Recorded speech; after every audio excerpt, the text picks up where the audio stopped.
各位朋友，今天我要和大家分享一个可能会改变您生活的发现。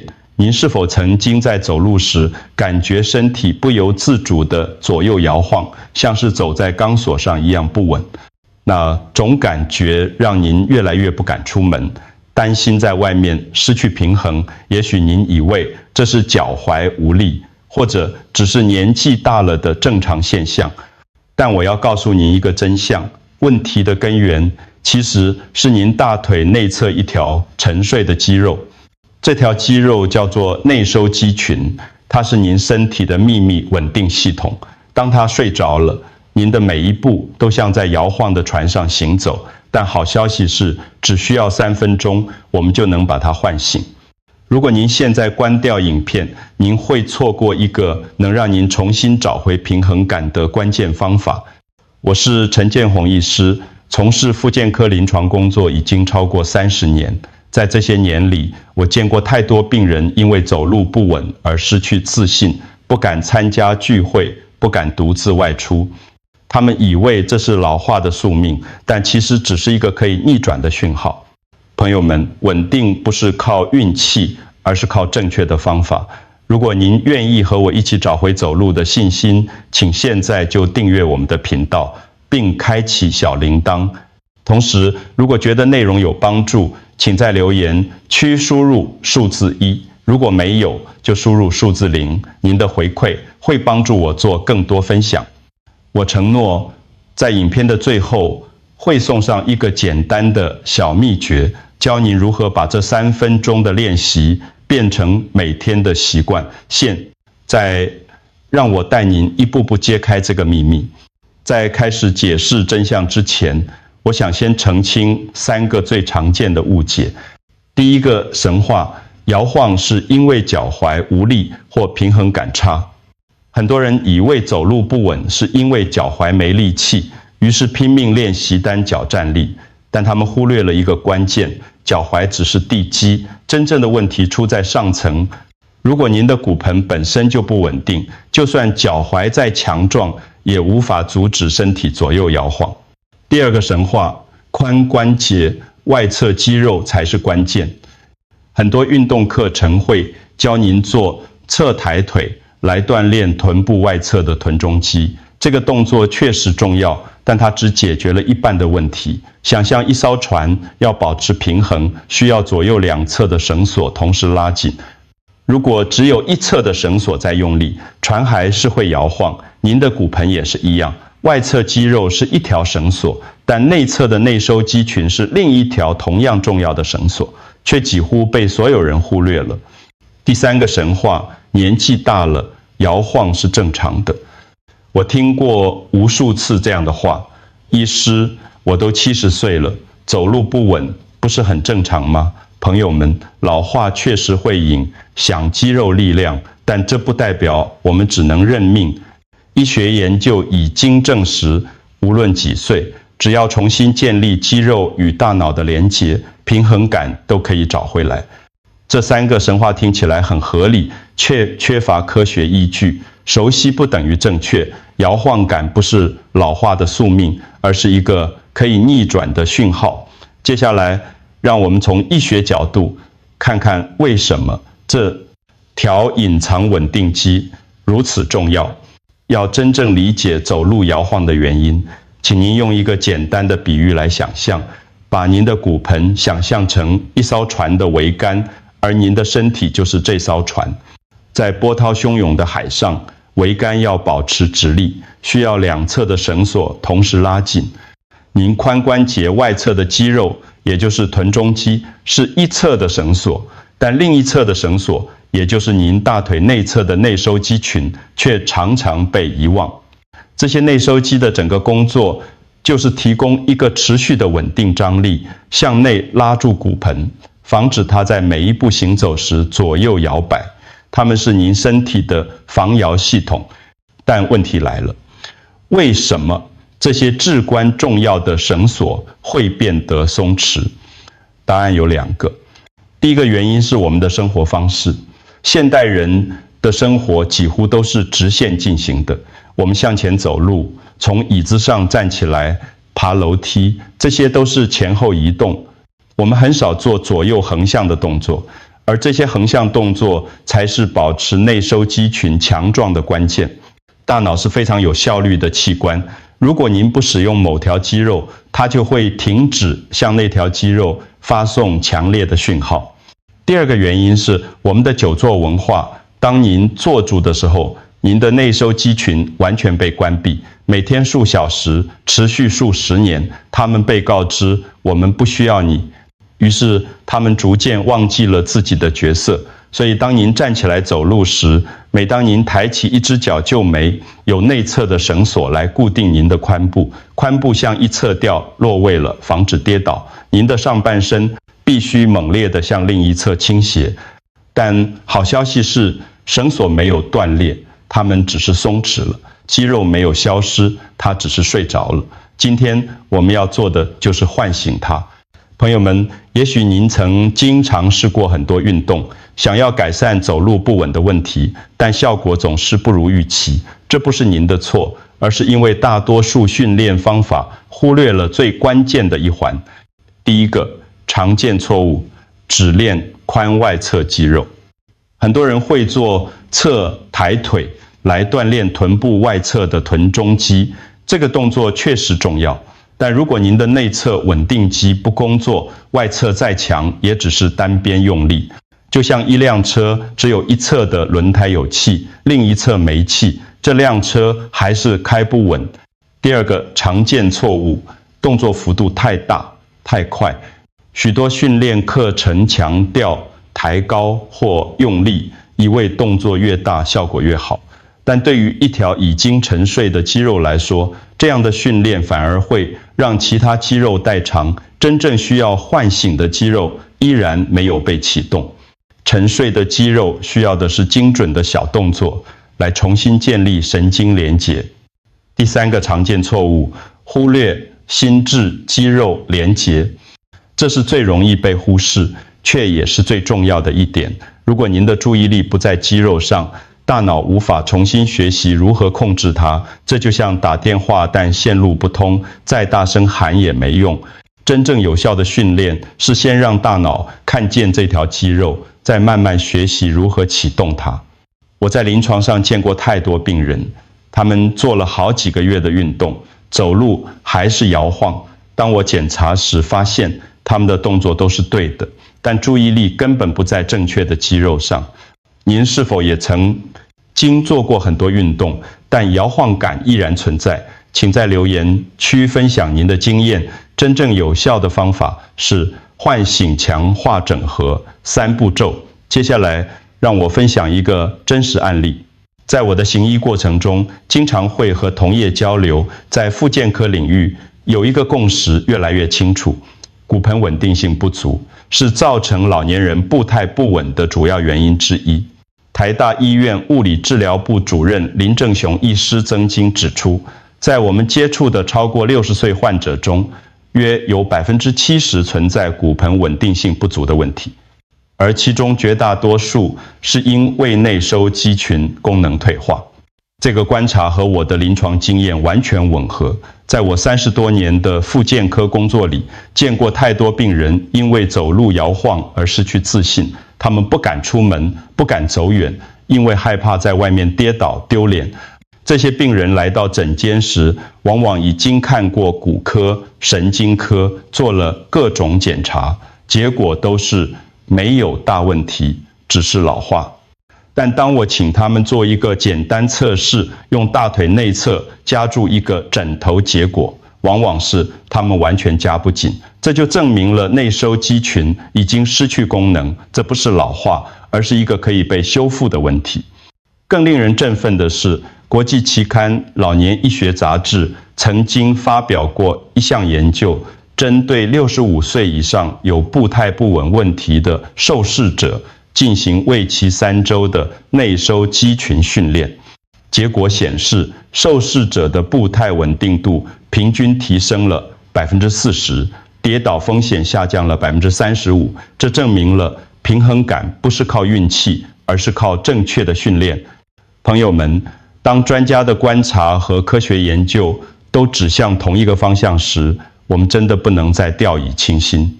接下来，我想和大家分享一位病人的故事。在我的病人当中，有一位案例让我印象深刻，他叫做王志明先生，今年68岁，是一位退休公务员，住在台北。王先生最大的困扰就是走路时身体会不由自主地左右摇晃，他形容自己像企鹅一样。王先生年轻时在政府机关工作，一天坐在办公桌前的时间经常超过8小时。退休之后，他虽然有散步的习惯，但从来没有做过任何横向运动。他以为只要有走路，身体就会保持健康。大约3年前，王先生开始注意到自己走路越来越不稳，起初只是偶尔在转身时感觉有点晃，但慢慢的问题变得越来越明显。走在人群中要闪避别人时，他常常差点失去平衡。有一次在超市，他为了让路给推车的人，身体突然向一侧倾斜，差点撞到货架。那一刻，他感到非常害怕和羞愧。从那之后，王先生开始不敢独自出门，他拒绝和老朋友约聚餐，推掉了社区的活动，连每天早上的散步都变得心有余悸。王先生看过骨科，做了 X 光检查，医生说骨头没问题。他又去看神经科，医生说可能是老化，多运动就好。但他明明有在运动，为什么问题还是没有改善？直到有一天，王太太带住王先生来到我的复健科门诊，在问诊时，我请王先生做了一个简单的测试，坐在椅子上，用大腿内侧夹住一个小枕头，结果他完全夹不紧，枕头一下就掉了。我看着他说：“王先生，您的稳定肌肉睡着了。”他愣住了，说：“陈医师，我做了这么多运动，看了这么多医生，为什么从来没有人告诉我这件事？”那么，除了王先生之外，还有谁应该特别提高警觉呢？王先生的经历提醒我们，有些人比其他人更容易面临内收肌群休眠的问题。如果您或您的家人属于以下几类人群，就必须特别注意。第一类，长期久坐的上班族与退休族。如果您的工作需要长时间坐在办公桌前，或者您是司机、会计师、城市设计师，那么您的内收肌群每天被关机数小时。退休后的长辈也是高风险群，因为许多人退休后反而坐得更久，看电视、打麻将、滑手机，内收肌群更少有机会被使用。第二类，只做直线运动的人。如果您只散步、只跑步、只做瑜伽的前弯后仰动作，那么您缺乏横向训练，内侧稳定系统从来没有被启动过。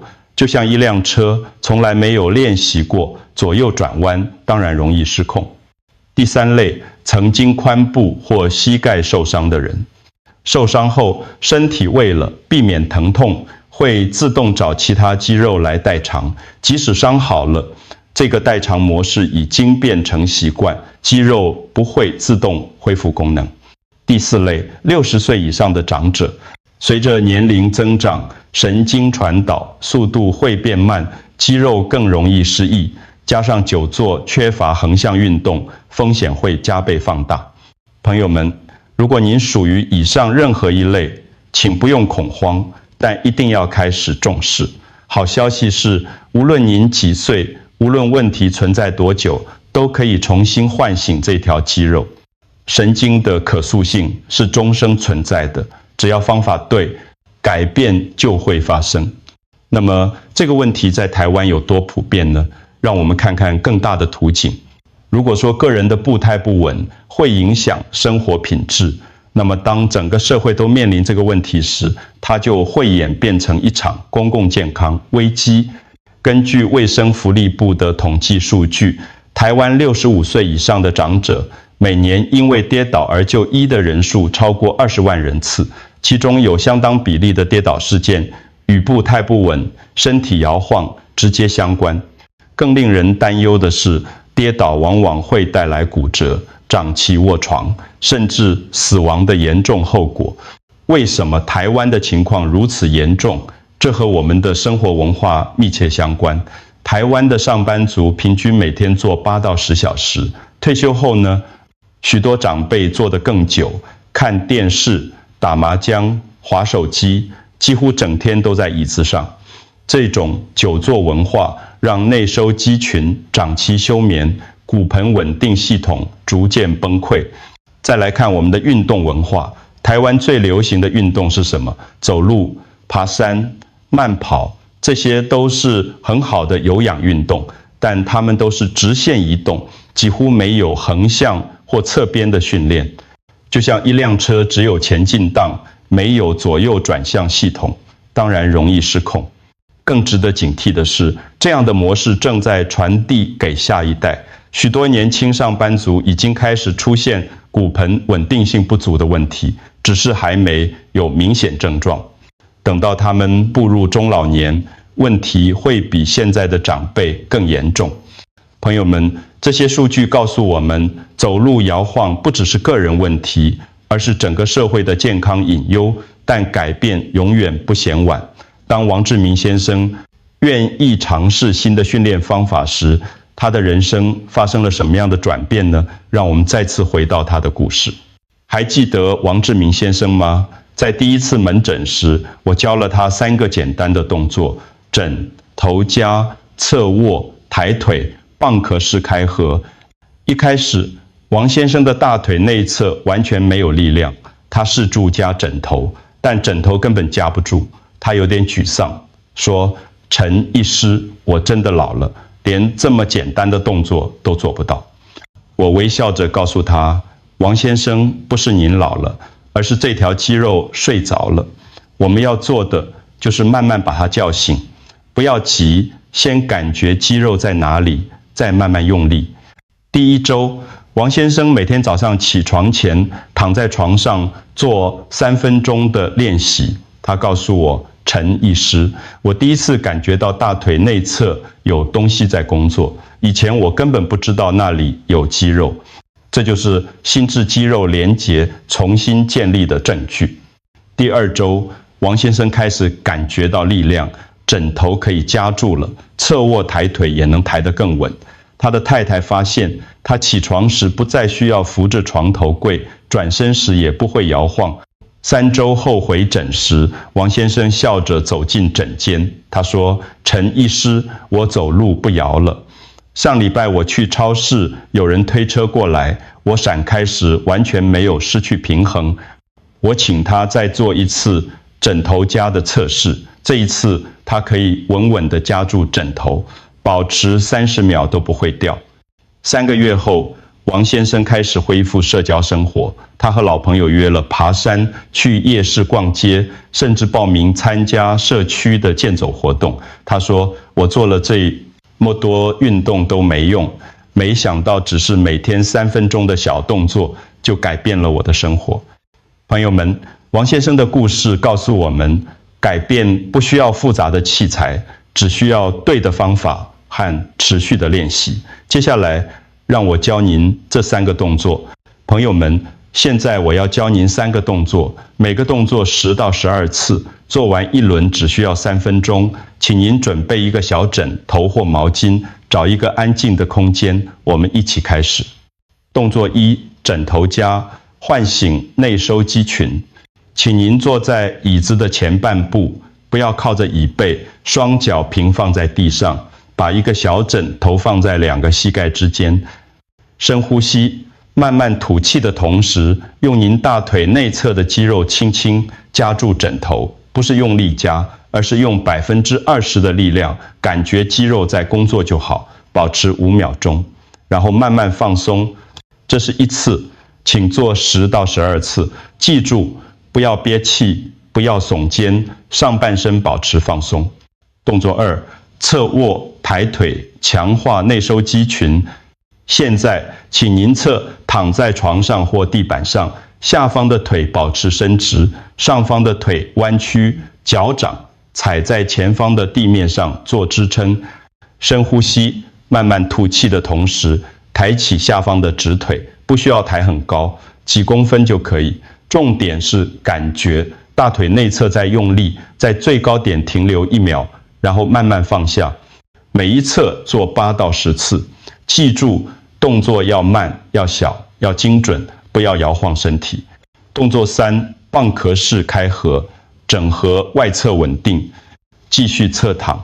这次双膝弯曲叠在一起，脚跟贴紧，深呼吸，慢慢吐气的同时，保持脚跟贴紧，只打开上方的膝盖，像蚌壳打开一样。在最高点停留1秒，然后慢慢合上。整个过程中，身体保持稳定，不要向后倒。每一侧做10次，3个立刻行动。今晚睡前在床上是做一次这3个动作，把这支影片分享给家人朋友。明天早上起床前，在床上再做一次3分钟仪式。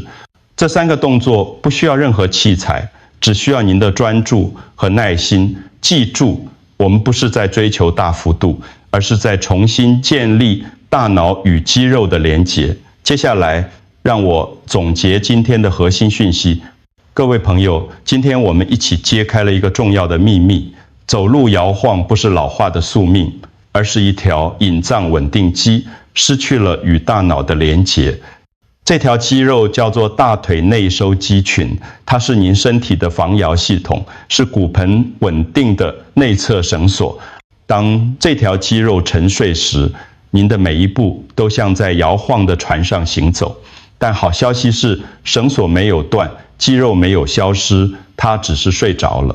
只要用对方法，无论几岁，都可以把它唤醒。稳定不是靠运气，而是靠正确的训练。真正有效的方法是唤醒、强化、整合3步骤，让内外侧肌肉协调合作，建立360度的稳定锁。现在我要给您答应过的小秘诀，把这3分钟仪式绑定在一个固有习惯上。最好的时间是早上起床前，躺在床上，先做侧卧抬腿和蚌壳式，然后坐在床边做枕头夹，这样您的肌肉和大脑会为一整天的稳定移动做好准备。时间不是重点，持续才是关键。如果您觉得这支影片有帮助，请订阅我们的频道，也请把影片分享给需要的人。也许您的转发就能帮助一位长辈找回走路的信心。记得在留言区输入“稳定肌肉苏醒”，这是您对自己的承诺。最后要提醒您，本影片内容仅供健康资讯参考，不能取代专业医疗建议。如果您有髋关节炎或其他慢性疾病，请先咨询您的主治医师。愿您走得稳，站得直，重新找回自由与自信。健康不是运气，而是每天3分钟的坚持。我们下次见。